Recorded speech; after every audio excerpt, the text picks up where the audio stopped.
Don't settle for fakes. My dual-taining is the real deal. Hello, it's mekklord. I'm with my co-host Yumi. Yumi, say hi.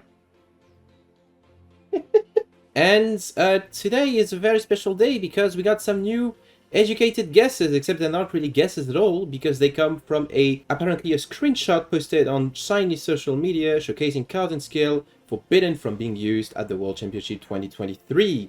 This include Quinton's odd number level skill as well as all of Serena's skills. This also includes recent event rewards such as Cosmo Light Swords and Confusion Shaft. So from these screenshots, I guess Bradas and Random Blocks and bless them, really bless them and what they're doing for the community. I've gathered a couple of like new cards, most likely Serena's drop rewards or main box cards that probably will be coming to Duel Links in the upcoming days when Serena herself is added as a playable character and a new mini box releases alongside her. God, I have cat hair all over my face. It's the worst. Ugh. So without further ado, let's just take a quick look at all of the cards concerned. First of all is Lunalite Blue Cat.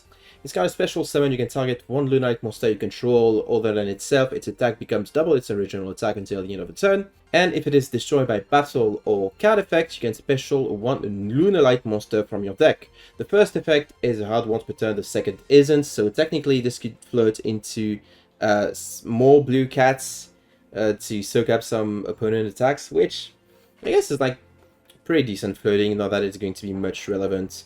In the Year of Our Lord 2023, where Dengesu removes without destroying, but it's still like a pretty decent card for Lunalight.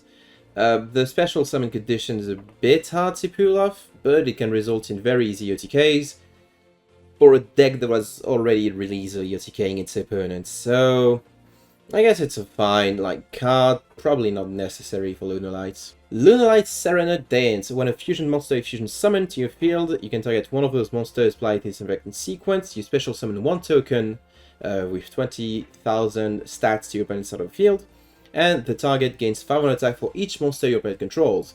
This part of the effect is meant to facilitate the effect of like Cat Dancer, Panther Dancer, and Leo Dancer, wherein they can attack each of your opponent's monsters several times per turn, while also giving them a boost because they do give your opponent a pretty chunky token. The second part of the effect is more interesting though. During your main phase, you can banish this card from your graveyard, send one card from your hand to your graveyard, and if you do, special summon one Lunalite monster from your deck. So it's basically a weaker Italy that you have to set up. In the TCG, this card was played alongside cards such as Foolish Burial Goods in order to send it to the graveyard and immediately be able to summon a powerful Lunalite monster from your deck. We don't have Foolish Burial Goods in Duel Links, at least not yet. We do have Paleozoic Morella, which does the same thing, but it's a trap. So it's not nearly as like potent or interesting as a turn 1 option. Keep in mind that as a Lunalite card, it can also get pitched by Emerald Bird, but I don't know if that's good enough to justify playing several copies of it, so I don't know. I'm kind of torn on this one. Greater Polymerization. Fusion summon one fusion monster from your extra deck using 3 or more monsters from your hands or field as fusion material, and if you do, it gains these effects. Can be destroyed by card effects. If it attacks a defense position monster, inflict piercing battle damage. It's not bad. I don't know if it's going to be applicable for Lunalite specifically, but I think it's like another way for heroes to OTK with Trinity, basically. I don't know if that's going to be good enough to like make heroes even stronger than they already are, and this misses the versatility of like good old Poly being able to fuse in any number of monsters you want. I don't know. I think it's like good, but not good enough. Lunalite Panther Dancer must be fusion summoned using Cat Dancer and one Lunalite monster. Cannot be destroyed by card effects, whereas Cat Dancer cannot be destroyed by battle, if I remember correctly. During your main phase 1, you can activate this effect. For the rest of this turn, the first time each monster your opponent control will be destroyed by battle, it is not destroyed. Also, this card can attack all monsters your opponent controls twice each. It's basically the same effect as Cat Dancer. If this card destroys non-opponent monsters by battle, it gains 200 attack until the end of the battle phase. It's strong. It is not overwhelmingly strong. And it is very capable of OTKing, but then again, so was Cat Dancer with Crimson Fox, and it's basically what Lunalights do there, OTK. So I think this is like a necessary inclusion in the deck, especially if we get Collider Check, which is able to send this card directly to the graveyard for the next monster, which is Lunalite Leo Dancer. Must be fusion summoned using Panther Dancer and 2 other Lunalite monsters. Well, not necessarily. Well, other, but they can be like another Panther Dancer. Cannot be targeted with card effects. Cannot be destroyed by card effects. So it's basically like Saber Dancer again.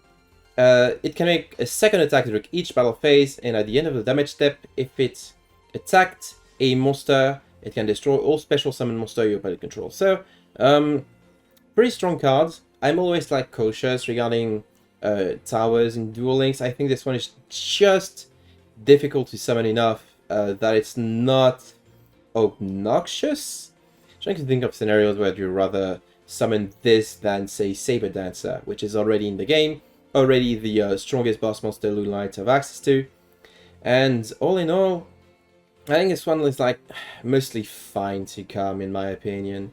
There's a couple more cards being listed here. Scapscar Knight, Archfiend Matador, and Ritual of the Matador, all of which are like anime exclusives. None of which are particularly good. I'm still gonna take a quick look at them. So Scapscar Knight says you can only have one of these cards, can be destroyed by battle. If this card is in defense position or field, destroy this card. Already sign of things to come. All opponents' monsters must attack this card if possible. At the end of the battle phase, you can take control of an monster that battled this card. That's not good. It's searchable with Rhoda. It's a dark. It's not a good card. It's an anime exclusive card for a reason. Kind of looks like Evangelion, you know? I kind of like it. I guess it works with what's this trap? Continuous Spirit Barrier. It prevents taking battle damage. It's not great. It's not good at all, though.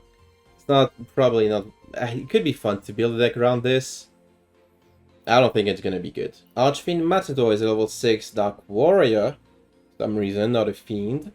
Can only be ritual summoned with Ritual of the Matador. It can attack.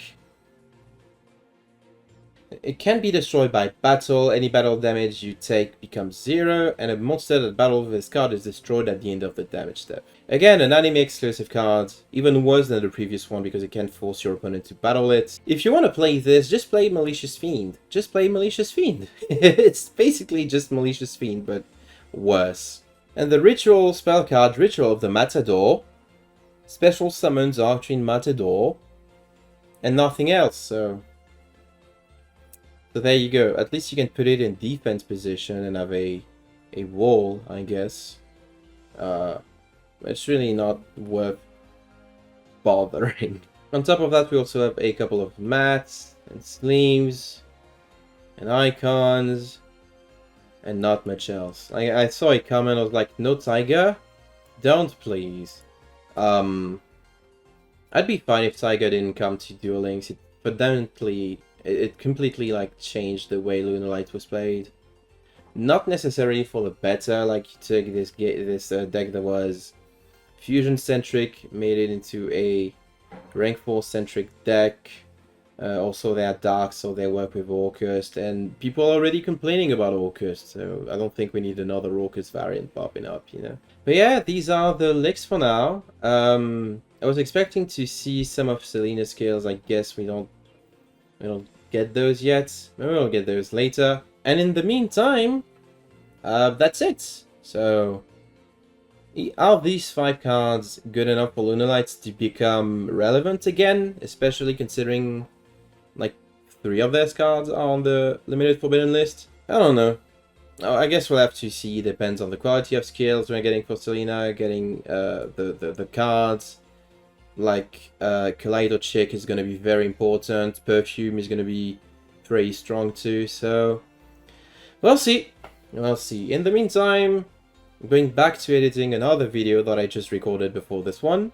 And I'll see you guys and gals and non-binary pals next time.